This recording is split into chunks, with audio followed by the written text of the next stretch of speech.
You poor woman can just stand and watch. I was so excited to attend my daughter Margaret's wedding, one of the most important events in her life. But as soon as we arrived at the venue, Sharon, Margaret's MIL, had the audacity to say those words to me. I never expected to be told to just stand and watch. I was so taken aback by her heartlessness that I was left speechless. However, I refused to back down and stay silent. Margaret is my daughter. She's not the type to endure this kind of treatment without speaking up, a trait she likely inherited from me. Margaret stood up with a resolute attitude and declared loud and clear to Sharon, "Mom, let's leave here." "Yes, let's go," I agreed. There's no need to let these people ruin such an important day for us. Besides, it seems like these in-laws have no understanding of their place. Since we have this opportunity, it might not be a bad idea to make them understand once and for all. From here on out, our mother-daughter counterattack begins, refusing to be pushed around any longer. Within just 10 minutes of our retaliation, Sharon was on the verge of a breakdown. Seeing her like that makes me feel a sense of vindication, but I'm not ready to let up just yet. If they think they can control us as they please, they're gravely mistaken. I'm Nancy, turning 65 this year. But I'm still going strong. I work as a winemaker at a winery. When you hear winemaker, you might imagine a man. But nowadays, I'm happy to say that the number of female winemakers is gradually increasing. I used to be an ordinary woman with no connection to the world of wine. What changed me was a single television program. After graduating from college, I got a job at a regular company. There, I fell in love with a man I met at work, and we were blessed with our daughter, Margaret. Fortunately, I was able to take full advantage of the company's maternity and childcare leave policies, which allowed me to dedicate myself to raising my child without any worries. The days spent with Margaret as she grew up were filled with a happiness that nothing could replace. Yet, there were moments when a small doubt crept into my mind. Is this really enough for my life? On the surface, I had a thriving career, an adorable daughter, and a blessed work environment. My friends often expressed their envy. Still, there were times, like when my daughter was napping, when I was overcome by a sense of emptiness. It was an inescapable void, like a gaping hole in my heart. One such day, while Margaret was napping, I turned on the TV and found myself engrossed in a documentary program that caught my eye. The show followed the work of a winemaker.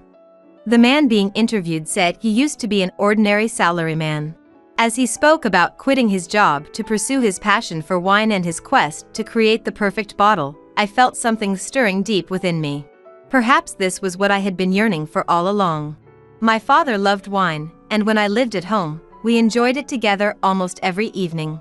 The recommended temperature, the perfect food pairings, the unique flavors, depths, and aromas of each wine, back then, I drank without much thought, but looking back, I realize how incredible it all was.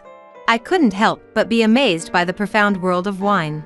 Of course, I knew that winery owners were a male-dominated society. There were only a handful of female winemakers out there. That's precisely why I began to nurture a desire to create wines that women could enjoy deliciously and joyfully. My family supported my career change. I'm still filled with gratitude for their cooperation in household chores and picking up the kids. Thanks to their help, I was able to get a job at a winery in the next town over.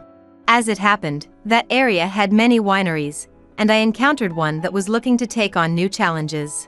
I worked as a clerk and a tour guide while studying the fundamentals of wine every day. Since it was a field I was already interested in, I found the learning process enjoyable. I felt a sense of fulfillment that I had never experienced in my previous jobs. But then, just as things were going well, my husband fell ill and passed away.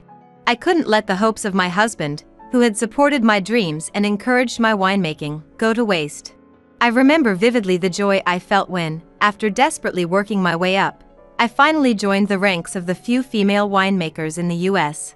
As a novice female winemaker in an era when women in the field were not as rare as they are today, my name never made it into the spotlight. But whether my name was known or not didn't matter to me. I believed there was no greater happiness than having the wine I poured my heart into creating be released into the world, bringing moments of joy to many people. As my career began to take off, I received some exciting news in my personal life. Hey, Mom! There's someone I want to introduce to you. Margaret said shyly. I met him at a town event the other day. This might be the first time I've introduced someone other than a friend to you, Mom. Someone other than a friend?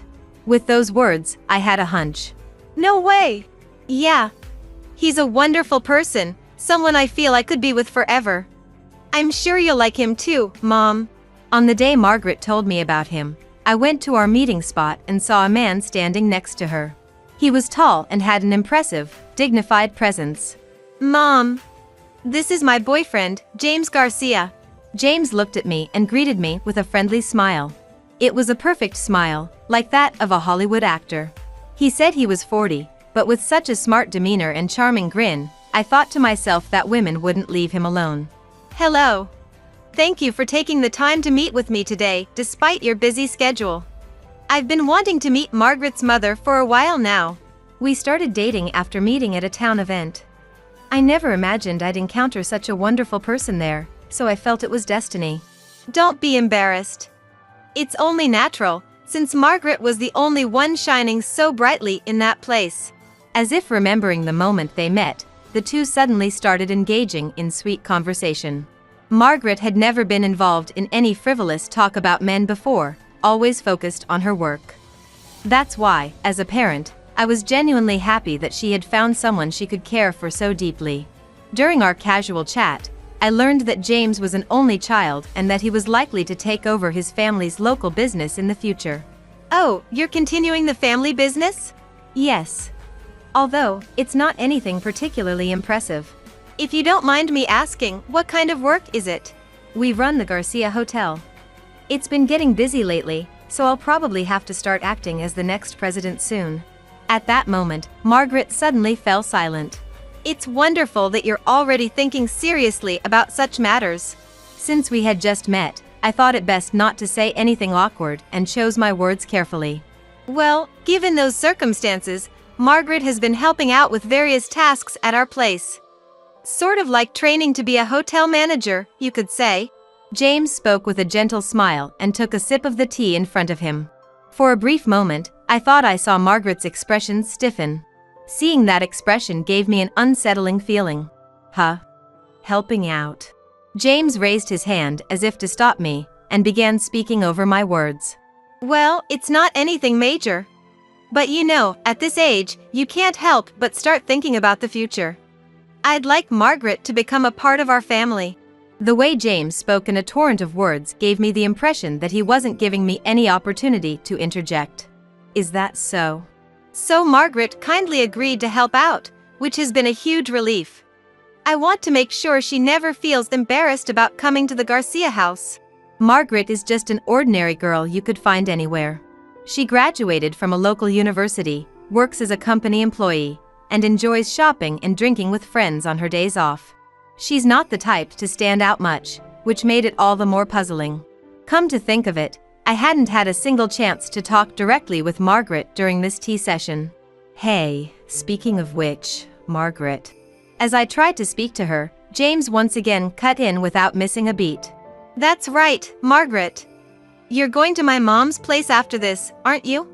My mom's been looking forward to picking out your dress. Yes, of course. A dress, could it be? We were talking about having the wedding sometime this year.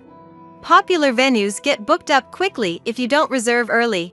With a refreshing smile, James looked straight into my eyes and said clearly, I believe a wedding is a kind of closure. That's why I want it to be a space where we can spend a special time with the people important to us. It might be a bit early, but our parents are already getting excited. I was surprised that they were already talking about the wedding, but at the same time, I felt like I had figured out the source of the uneasiness. I understood now the true nature of this discomfort. Whenever I try to talk to Margaret, James interrupts. As if he's avoiding any opportunity for us to speak directly. Could there be some inconvenient topic he doesn't want brought up? I couldn't read anything from Margaret's expression. There were no signs of anything unusual. Please look forward to our wedding. I'm sure it will be a wonderful day for Margaret's mother as well. We'll let you know once the details are settled. We'll be in touch. In other words, they intend to decide everything according to James's family's wishes. I wonder what Margaret thinks about all this. I tried to see her face, but it was hidden behind her hair and I couldn't get a good look. Later, I would come to regret not making time to talk with her directly, even if I had to force the issue. A few days later, a letter arrived from Margaret and James. It was a notice about holding a dinner party for both families to meet before the wedding. It was my work's off-season, so I had some flexibility in my schedule. If they were planning to have the dinner party on that day, I could make arrangements to attend and that would be fine. But I thought they could have at least consulted me before deciding on a date. Suppressing my lingering unease, I tried to contact Margaret to confirm the details. I wanted to ask about the dress code, whether I should bring any gifts, and other small things. She must have been busy lately, as she hadn't even given me a single phone call. When I called, she finally picked up on the 10th ring, but Margaret's voice was so soft I could barely hear her. Apparently she was at work and couldn't talk on the phone. She said she would call back. Feeling bad for interrupting her work, I quickly hung up.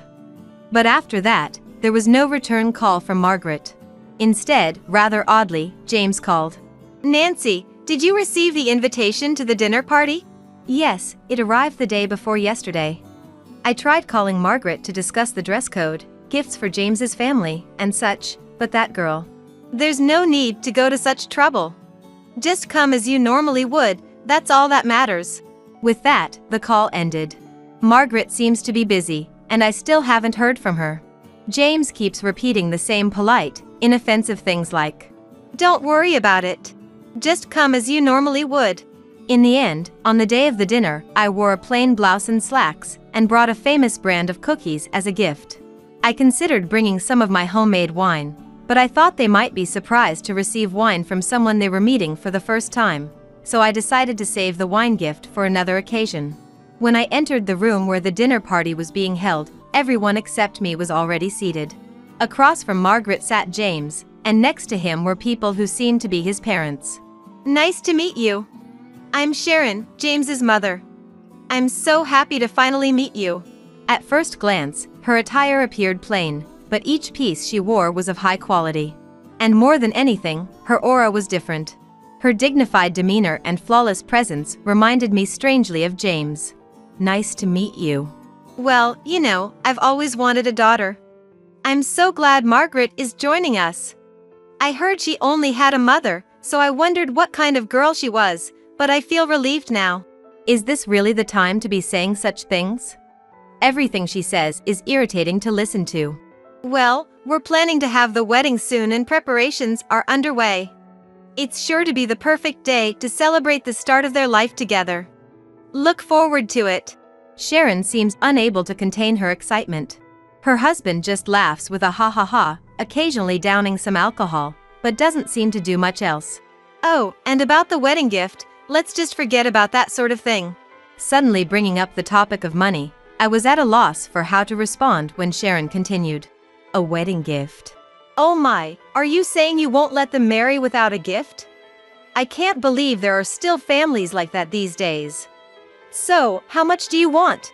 I felt like Sharon was glaring at me. "No, I hadn't even considered a wedding gift. We'll follow your wishes on that matter." She's covering her mouth with a handkerchief, but she can't hide her vulgar laughter. "And you'll have to give us a boy eventually, you know." Her outdated remark sent a shiver down my spine. Ever since that unpleasant dinner party, my desire to avoid seeing James and his parents has only grown stronger by the day. 2 weeks after the dinner party, I received a message from James. "We got married today." I wanted to hear the news directly from my daughter, but it seems Margaret has quit her job to help out at the Garcia Hotel.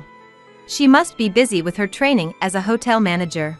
Still, I had no idea the owners of James's family, who run several hotels in this area as a hotel group, would be so high and mighty. I'll attend the wedding because I want to see Margaret in all her glory. But after that, I'd rather keep my distance from them. Even after our first meeting, I still couldn't get through to Margaret on the phone. She only sends a few messages late at night. No matter what I ask, all she says is, "I've been too busy to contact you. I'm sorry." Her short replies, like telegrams, only add to my anxiety. I managed to find out the date and location of the ceremony, but I don't know anything else. For someone about to get married, I don't sense any aura of happiness from her at all. Can the wedding really go smoothly like this?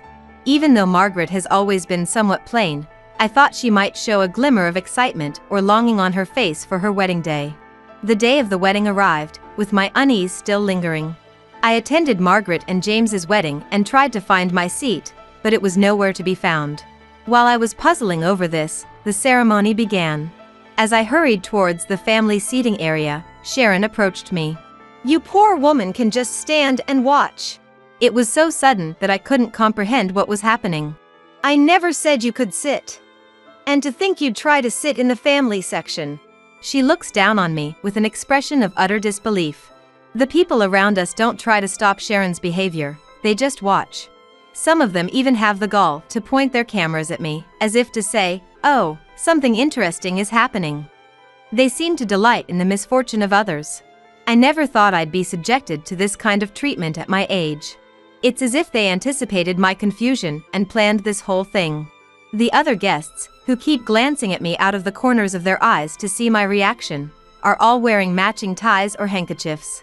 They have the Garcia Hotel Group logo on them, so they must be Sharon and James's colleagues. I also spot people who seem to be connected to the Garcia Hotel, exchanging drinks while eyeing me. Looking closer, I realize it's wine from my own winery. The moment I saw that, I felt something snap inside me. Perhaps noticing my reaction, Margaret gracefully stood up. As she rose from the stage, her posture was dignified and beautiful, and I found myself captivated by my own child. "Mom, let's go home." Margaret approached me and called out. I stand up to join her. "Yes." I stepped forward from where I was standing, heading towards the stage. I thought I saw James glance in our direction for a moment, but I couldn't care less anymore. There was only one place I needed to go. I grabbed a wine bottle from the drink bar next to the stage. The drink bar corner was set up for the guests. In addition to wine, there was beer and specialty fruit juices. Margaret signaled to a nearby staff member and asked them to bring a large container. There was only one thing I had to do. I took the wines lined up at the drink bar one by one and moved them into the nearby container the staff had brought. Then I asked the venue staff to carry the entire container outside. "What are you doing?" "I won't allow you to do as you please." "Huh, Margaret's mother, do you want the alcohol that badly?" "Oh, I see. So that's how it is. If you can't get by without drinking cheap booze, then by all means, take it." I pulled out a slip of paper and a check from my bag. "I can't leave this wine with people like you who don't understand its value and don't appreciate it." I filled out the check I had in my bag with the regular price of the wine. "I put my heart into making this for the ceremony. I'm so sorry it was completely out of place." "What is the meaning of this? A poor person writing a check, don't make me laugh. And what's this about putting your heart into making it? I haven't heard anything about that." James was beside himself, making a pitiful scene, while Sharon glared at me from the family seating area, waving her handkerchief. But I no longer had anything to fear. As the parent who gave birth to this wine, I simply cannot leave it with people who don't understand its worth. It's too painful to watch, so I will buy it back." "Huh? Parent who gave birth to it?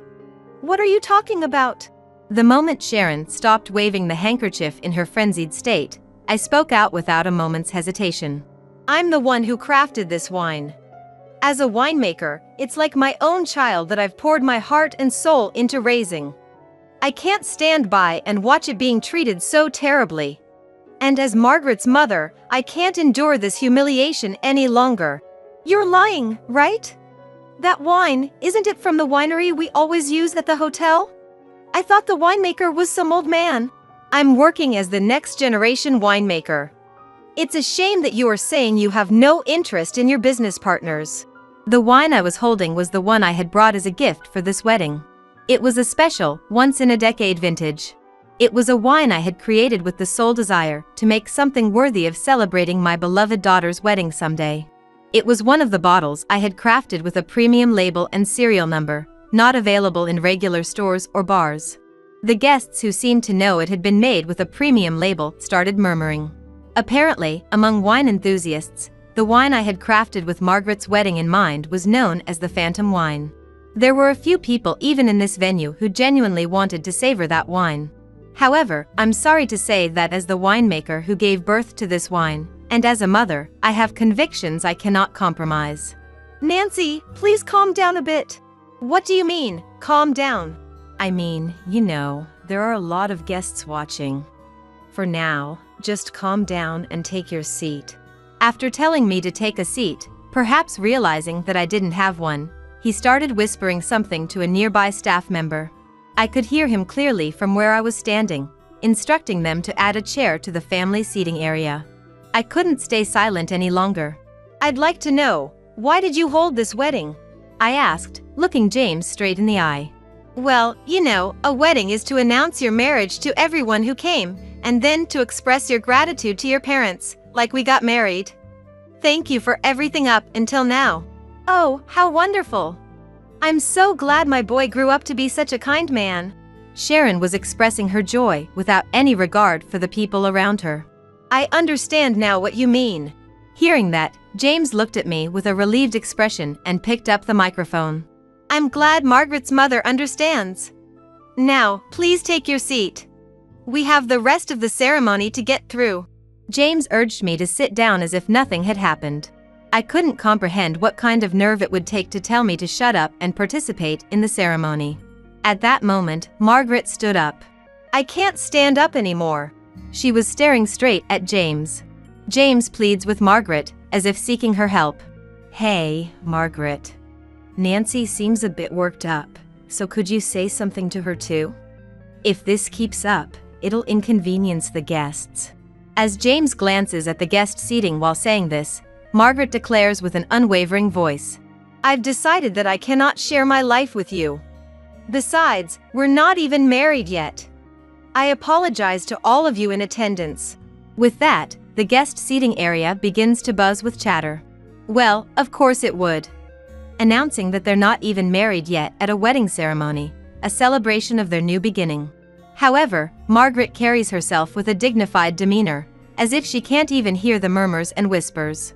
As if to say she has no doubts about what she's done, Margaret turns to face James and starts speaking. Undaunted by the reactions around her, Margaret continues. And this will serve as evidence too. The rules of dormitory life. The photos sent to the guests and me are printouts labeled dormitory contract. I'm overwhelmed by the content that reads like school regulations. It details minute rules of daily life, penalties, how to spend days off, and so on. When you showed me around the hotel, I thought something was off about the employees' behavior.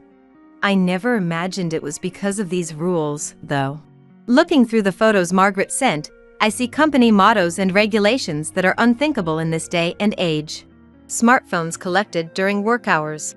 Computers and smartphones in the dormitory require permission. Use of social media prohibited. And so on. Even high school students these days wouldn't be able to put up with this. In other words, you make sure inconvenient truths don't get out to the public. In fact, you've been manipulating the books as you please, so you can't talk your way out of it. No, that's a misunderstanding. It's truly her misunderstanding. At this, Margaret cuts him off with a look that says she can't bear to listen, and places accessories like necklaces and brooches, as well as her purse, in front of James. I thought the Garcia Hotel's online reviews were too good to be true, but to think it's because you've been silencing your employees. Trying to boost sales through such underhanded manipulation is despicable. No, just hear me out. Let's hear this first, shall we? Margaret plays a recording app on her smartphone. You can't even do something like this? What's wrong with you? I could send you back to your parents' place. You were using your smartphone without permission in the middle of the night, weren't you? If you can't focus on your work, are you going to quit? But if you leave this hotel, you won't be able to find work anywhere else with your skills. Sharon and James's intimidating scolding continues. Hey, can I dock this girl's pay?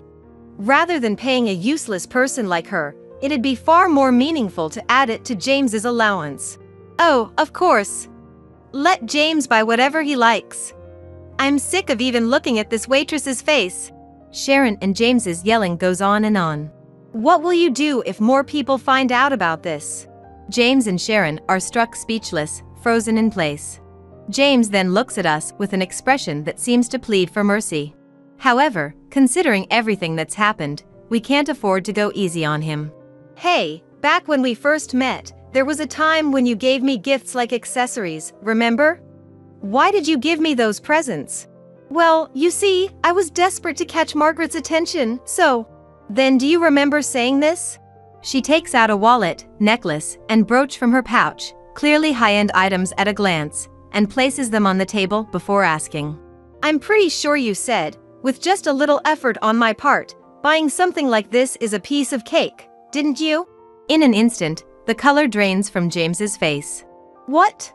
No way, that must have been, it was obviously a joke. I wish it had been a joke too. But it wasn't, was it? Margaret operates her smartphone and sends images to the guests' smartphones. You use this money to buy gifts for me, right? The books from this period look suspicious. Suspicious? That must be your imagination. It looks like you've been falsifying the books quite a bit, not just during this period. I noticed after I started dating you and was made to work under the guise of hotel manager training. James and Sharon turn pale. I thought, wow, they're keeping pretty sloppy books. And then you launched a gift strategy to win me over as your prospective wife? Even from a distance, it's clear that the color is gradually draining from their faces. It must be something serious. Hey, what do these numbers represent? Margaret holds out a ledger book right in front of James. Huh? What's this? And why does Margaret have this notebook? It's the calculation ledger. You insisted on doing it on paper and writing everything by hand in a notebook, remember?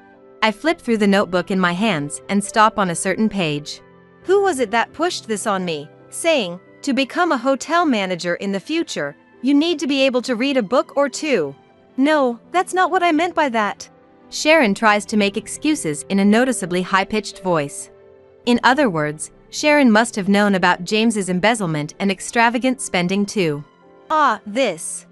There's no talking your way out of this. No way. The notebook contained detailed records of the flow of money. The amounts here and there don't match up. And the sheer size of these amounts isn't normal. Look, you just need to write these things down roughly. A ballpark figure is fine. Margaret doesn't understand that balance, so she tries to do it too meticulously and fails. James speaks to me with a know-it-all attitude.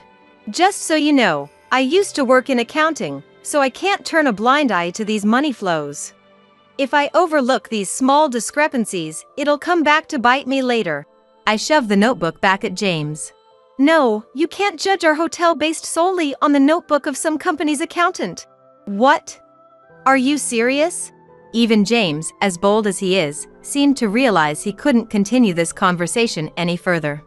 He finally shut his mouth. Falsifying money, using it for entertainment, wasting it. It's absolutely unforgivable. That's why, when you told me to issue a marriage license, I actually tore it up and threw it away. What? No matter how excellent someone may be, no matter how distinguished their family background, I don't want to become family with someone who falsifies money and causes others to feel distrust and unease. Margaret said all of this in one breath and then left the venue. That's my daughter for you. She has a strong core. Alarmed by this, James timidly approached me. Hey, Margaret was just joking earlier, right?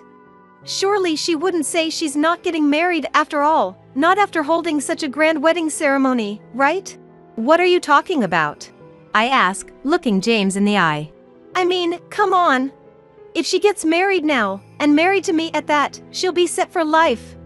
And if she says, never mind, I'm calling it off here and now, wouldn't that be fraud? James looks at me with a smug expression. I respect my daughter's thoughts and decisions. It's not about it being a wedding ceremony or not. About 10 minutes after Margaret said to me, Mom, let's go home. Sharon had become half-crazed. Who do you think we are? Enough with the disrespect. You're just a lowly winemaker.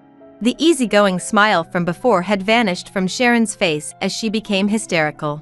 I've decided not to do business with those I can't trust, so if you'll excuse me. In the end, it was decided that there would be no further dealings with the Garcia Hotel. I don't want to supply the wine I poured my heart into making to a place that treats it so carelessly. And it seems Margaret was able to properly say goodbye to James. When they first started dating, she apparently thought James was wonderful, but halfway through, she seemed to come to her senses. When you're actually in that environment, it can be hard to notice that something's off, even when it is. I have experience with that myself.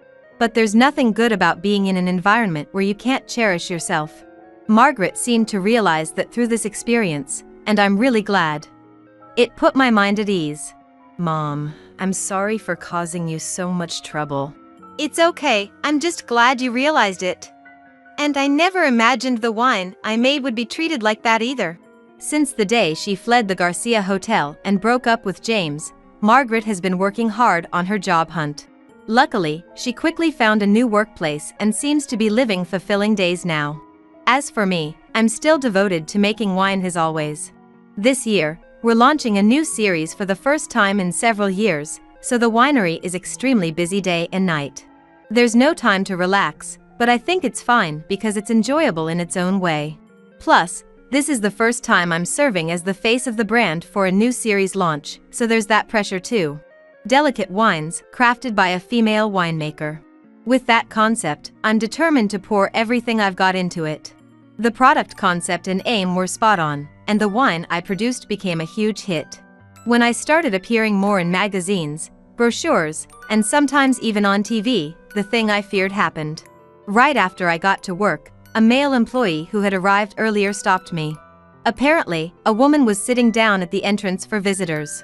According to him, she refused to budge until she met with me. Got it. I'll go check it out. When I went to the visitor entrance, I found the last person I expected. You finally came. As expected, a popular female winemaker is on a different level. Don't think you can do business as usual around here after humiliating me. I've been doing business with this winery since the previous generation. I could agree to a big contract with you again, you know? The two were talking big, but they looked much shabbier than the last time I saw them. Their clothes had lint, stains, and frays that were noticeable even from a distance, making them look pitiful. Hey, are you listening? I thought you might be in trouble since you can't do business with the Garcia Hotel anymore, so I'm reaching out to you. How about you give me an answer? If you just bow your head now, I'm saying I'll do business with you like before. You know what'll happen if you waste this chance, don't you? I took a breath and said to them, You are neither affiliates nor customers. And of course, I'd like you to refrain from such nuisance behavior in the future. At that, Sharon grabbed my shoulder with such force that it seemed she might attack me at any moment. That's quite a way to talk. Do you understand your position? Someone who hasn't received a proper education couldn't possibly know how to speak properly, could they, Mom? Besides, an old, run-down winery like this is bound to fail soon anyway. I'm appalled by their outrageous attitude, but if I leave them unchecked, they'll just repeat the same things.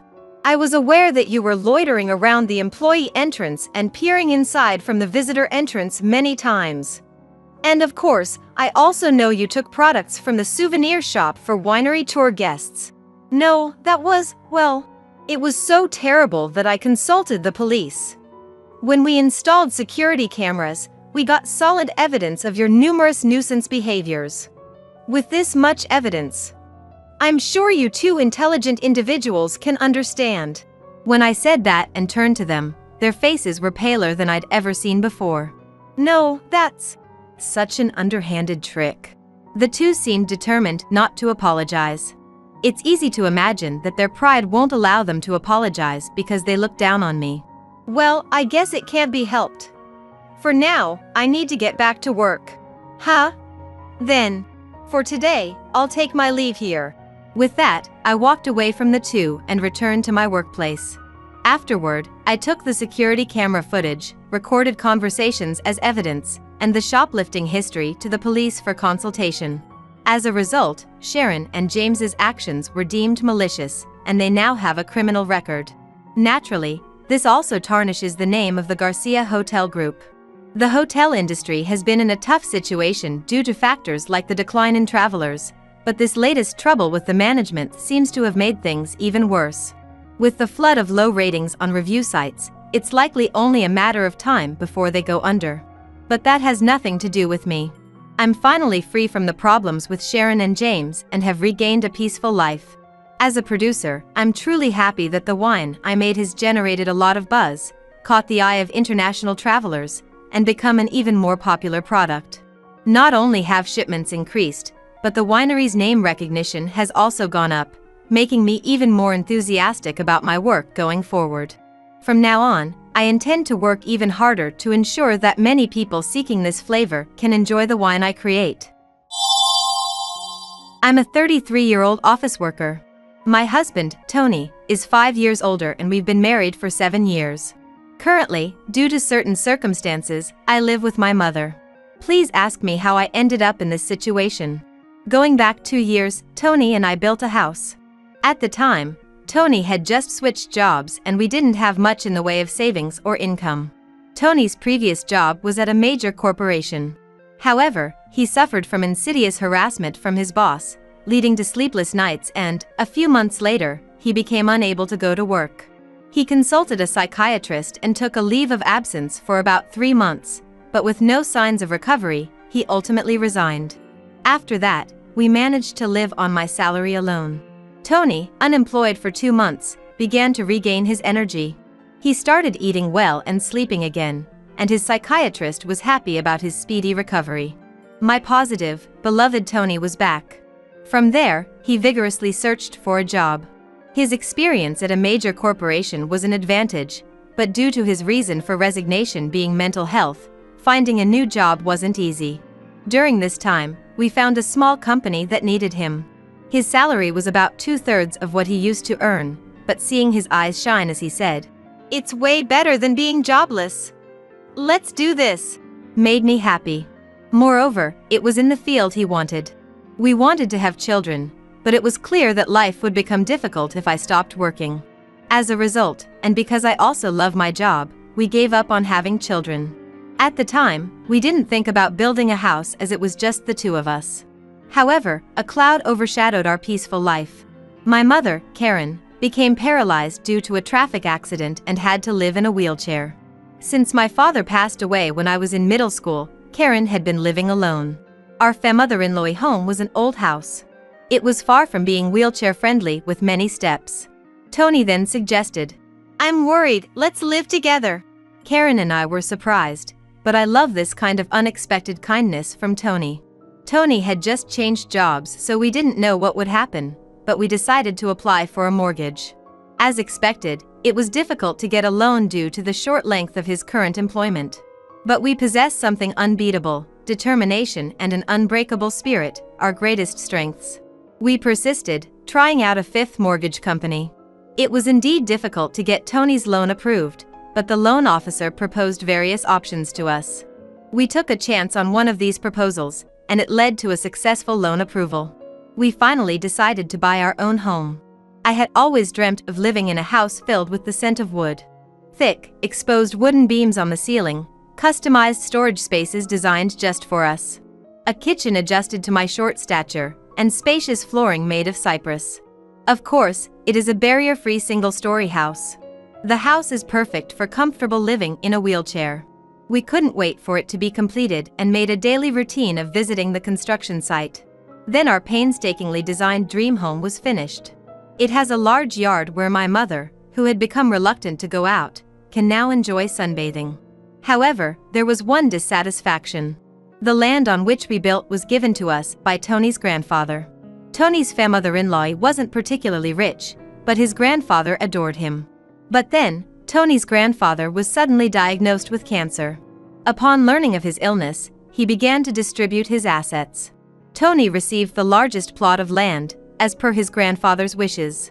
It felt like winning the lottery, but there was a major catch. The land was just a 5-minute walk from Tony's mother-in-law home. When we told them that my mother would be moving in with us, Tony's sister laughed and said, "Why is your mother moving in too? How shameless is your mother-in-law? I knew marrying a strange woman like you would cause trouble."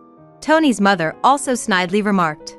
Isn't it awful for my son to be dragged into caring for the elderly? Aren't you some kind of curse?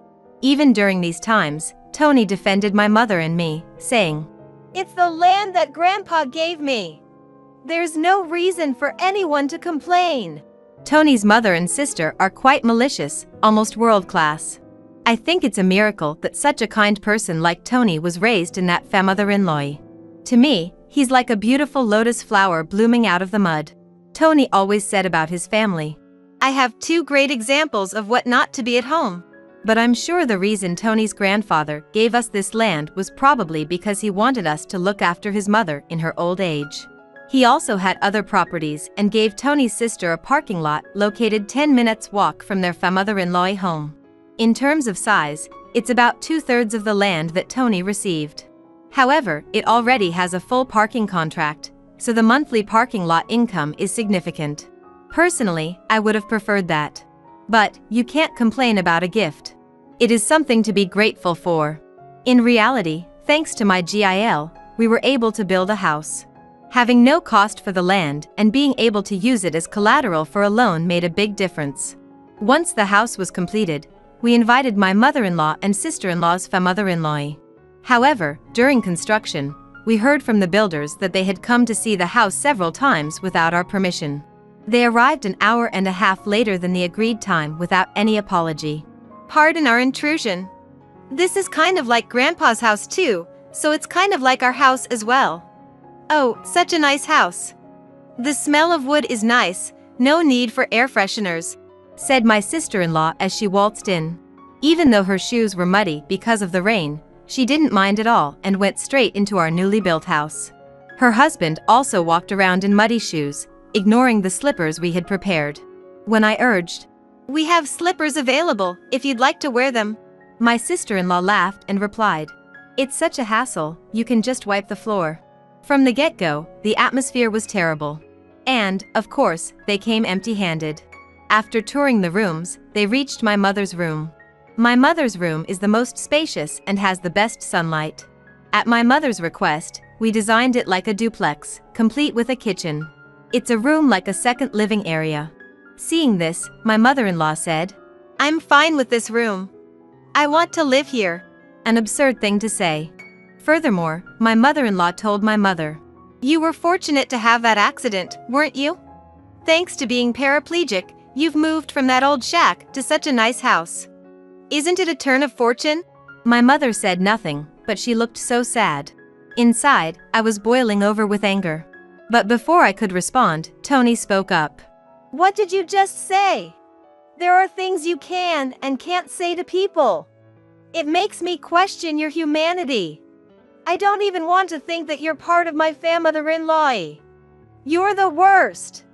Apologize now, Tony said in a strong tone. Whether they found this amusing or not, my mother-in-law and sister-in-law glared at me.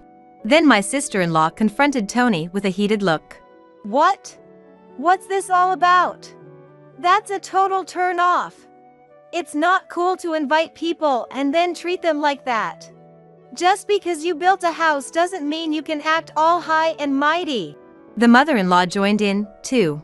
Anyway, my son went off the rails because he ended up with a wife like you. You are a jinx. Tony didn't stay sister-in-law either. Enough is enough. This mess started because of your rude remarks. You were saying that the accident was a good thing, and calling my wife a jinx. I won't forgive you for that.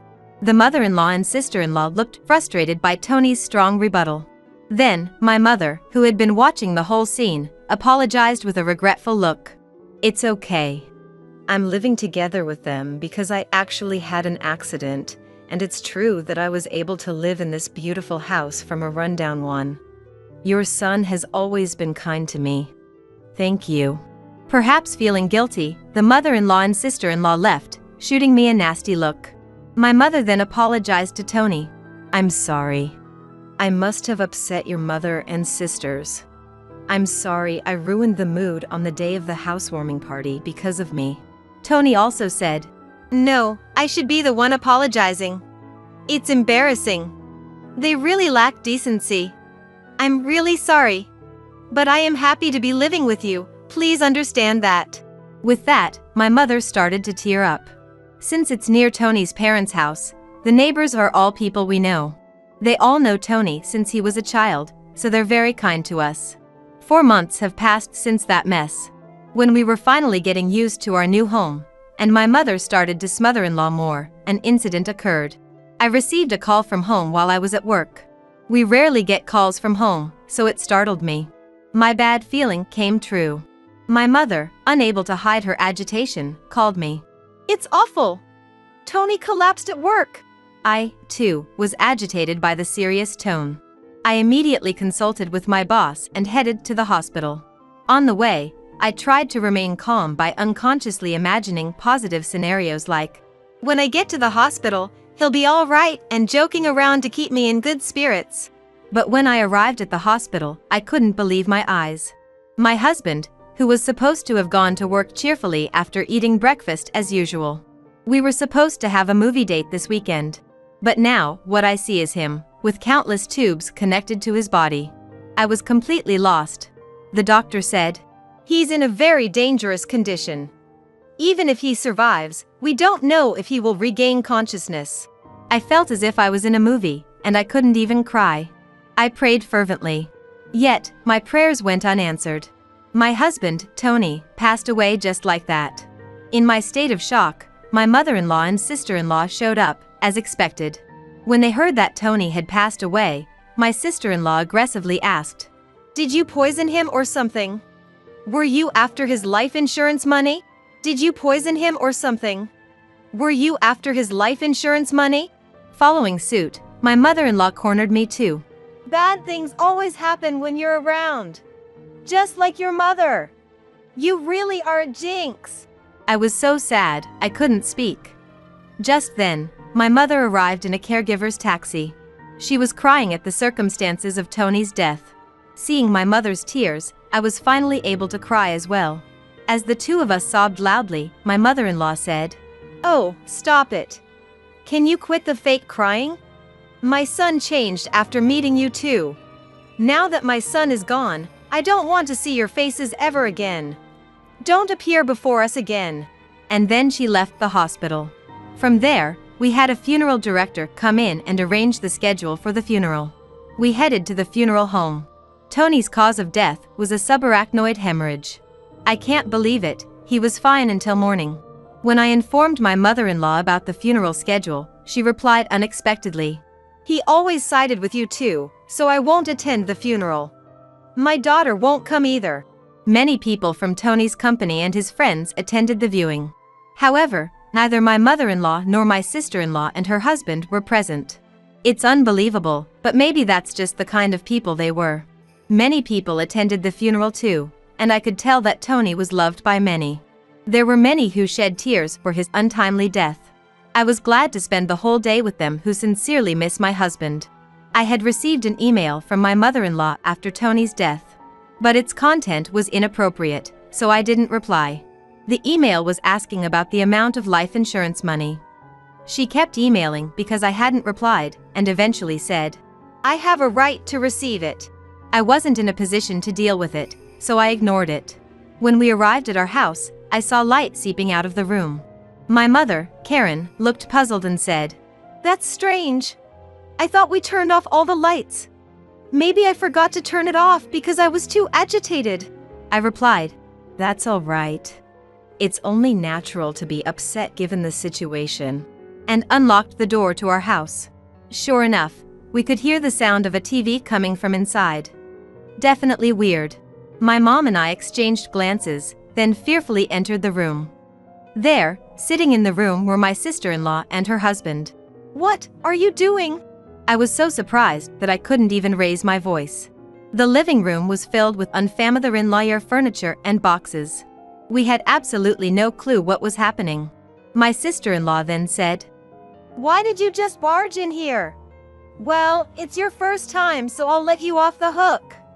We're taking this house. We sold your stuff, so leave. My mother and I were utterly stunned. We had no idea what was going on. When I asked, where did our stuff and furniture go? She nonchalantly replied, We had a resale company come today and they took everything. You had some pretty good furniture. We got a good price for it. We bought this furniture with that money. Who wants furniture that a dead person used? It's bad luck, isn't it? I'm the type to care about such things. Your stuff is packed in these boxes. I don't know if you're minimalists or just poor, but it was a relief that you had so few things. The furniture was carefully chosen by my husband. I absolutely couldn't forgive them. My mom was also furious, her face turning beet red, but she was too shocked to reply. I immediately called the resale company. After explaining the situation, they agreed to treat the items as stolen and return them. Honestly, now that my husband is gone, I want nothing to do with his mother-in-law. But I do feel a desire to stay in the house filled with memories of him. As I was struggling with these feelings, my mother said to me in a voice only I could hear, "What do you think Tony would say if you were here now? Maybe he'd say we should leave?" I'm sure that's true. Tony always used to say, "It's worth spending time with people who understand you." But there are also people who just won't get it, no matter how much you explain. It's a waste of time dealing with those low-level aliens. He was in fact talking about his mother and sister. I can see it clearly now. If we continue to live here, his mother-in-law and relatives will keep interfering. I impulsively signed a lease on an accessible apartment. My mother was taken aback by my decisiveness. I asked the resale company to keep the furniture for a few days, and it was moved to the new apartment 3 days later. In exchange for moving out, I made the mother-in-law and sister-in-law promise to cut ties with us. And so, a new life began with just my mother and me in the apartment. It seems that Tony had so many life insurance policies it was almost obsessive. Tony often joked, always with a mother-in-law, "When I die, you guys will be rich." True to his word, my husband left my mother and me enough money to be comfortable for the rest of our lives. He was unable to secure a mortgage when we bought the house. So, being an employee at a major corporation, I purchased the house under my name. I ensured that, even if something happened to Tony first, I certainly wasn't stupid enough to continue paying a mortgage for a house I wouldn't live in. Under the original contract, the house would be auctioned off if the mortgage wasn't paid for 3 months. In the hustle and bustle of life, 3 months passed in a flash. Then, I received a barrage of calls from my sister-in-law, Jessica, with astounding fury. My call history was filled with Jessica and my mother-in-law, Linda. What the heck? This is seriously scary. It's like something out of a horror movie. I thought it was a little horror movie. Since they were being incredibly persistent, I picked up the phone only to find out they were furious that the house was being sold. Apparently, when they returned home, they were unable to get in, and there was a seizure notice. Jessica and her husband moved out of the apartment they had been living in since Tony passed away. Jessica had also quit her job. I suggested they move back to their parents' house since they were panicking about suddenly being homeless. To my surprise, Linda had become so involved in gambling that she couldn't keep up and had sold her own house. It seems they have been living together for the past 2 months. From what I hear, they even sold their primary source of income, a parking lot in front of the train station, a long time ago. Now, Linda and Jessica's mother-in-law are completely homeless. When Linda said, "I'm sorry for everything. Let's get along. Can you lend me some money, please?" I replied, "I think it's best if you stay away since I'm a jinx. We're strangers now that we've severed ties." Linda fell sister-in-law after mumbling a week. In my mind, I was laughing, thinking, who's the real bad luck charm here? Then, when I said, "I won't lend you a single cent," Jessica, who had been listening to the conversation next to Linda, shouted, "You devil! Bring us the money right now." "Hee hee, I'm a devil and bad luck, so I'm going to hang up now," I replied and ended the call. In truth, I had a lawyer involved for the past 3 months, pushing for the auction of the house. I thought it was an unusual case, but apparently, it's not that uncommon. The house was sold without any major trouble, allowing our mother-in-law a moment of respite. We plan to find a new home with the money Tony left us. Given it's just my mother and I, we don't need a big house. We'd rather prioritize security as 2 women living together. And so, I chose a condominium with minimal noise disturbance. I remember something my husband always said when we built our home. People can get energy from the sun. So let's create a place where mother-in-law can enjoy her hobby of reading in the garden without feeling self-conscious." With those words, he had made a spacious courtyard for her. So, I looked for a condo with a large balcony where she could enjoy her coffee and read. It's smaller than our previous home, but the room is spacious enough to house the furniture my husband proudly chose. The piece of land that was gifted to us by Tony's grandfather was expansive, and the house sold for more than expected. With that money, I bought a rather luxurious condominium. The security is top-notch, so my worrywart husband would surely rest easy. And I heard rumors about my in-law's femother-in-law. Our old neighbors were worried about my sister-in-law's femother-in-law suddenly moving in. My mother-in-law and sister-in-law's femother-in-law were left homeless. They even tried to borrow money from neighbors. In the end, they couldn't borrow anything and ended up living in public housing after consulting with the community. But they're stubborn people, so it seems the trouble never ends. From what I've heard, they caused a commotion by having a barbecue on their small balcony. Their thoughtless actions must have shocked the locals. And whether it's due to a lack of money or just frustration, they seem to have loud arguments every night. People are saying they're causing such a racket that it sounds like things are being thrown around. My sister-in-law's husband left a long time ago, and now it's just her and mother-in-law living together.